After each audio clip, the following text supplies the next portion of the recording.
महत्वाची बातमी, तेलाची जहाजं आपल्या देशात येत आहेत याचा आनंद आहे असं देवेंद्र फडणवीस यांनी म्हटलं।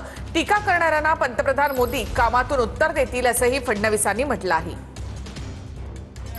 ऑइल शिप ऑइल शिप येत आहेत, भारतामध्ये ऑइल शिप्स येत आहेत। भारतीय झेंडे ज्या जहाजावरती आहे ते जहाज सोडली जात आहेत। विजय आपल्या देशाचा आणि एलपीजी शॉर्टेज वगैरे जे आहे ते दूर होऊन जाईल काही काळामध्ये। मला अतिशय आनंद आहे या गोष्टीचा, परंतु एकूण आंतरराष्ट्रीय परिस्थिती पाहता मला असं वाटतं की या गोष्टी वर जे काही मत व्यक्त करायचं आहे ते केंद्र सरकारच्या अधिकृत लोकांनीच मत व्यक्त केलं पाहिजे। मात्र जे लोक मोदीजींच्या नेतृत्वावर शंका व्यक्त करत होते त्या सर्वांना मोदीजी नेहमी आपल्या कृतीतून उत्तर देतात। आणि आपण ऐकलं असेल तर अमेरिकेतल्याही फार मोठ्या राजनयिकांनी सांगितलं की आज जगामध्ये वेगवेगळ्या देशांमध्ये समेट घडवून आणण्याची ताकद कोणाची असेल तर ती नरेंद्र मोदीजींची आहे।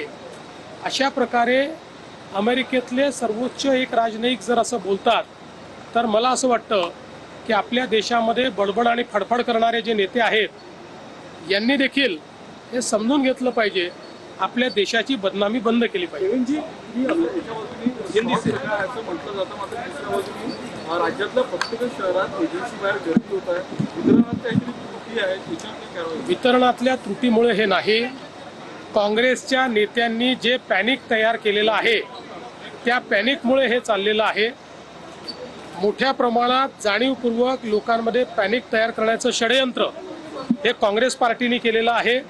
वारंवार देशाच्या सरकारने, मंत्रालयांनी, सचिवांनी हे सांगितलेलं आहे की घरगुती गॅस कुठेही तुटवडा आपल्याकडे नाही, ऑइल, पेट्रोल, डिझेल कुठेही तुटवडा आपल्याकडे नाही, पाहिजे तेवढं सगळं आपल्याकडे आहे।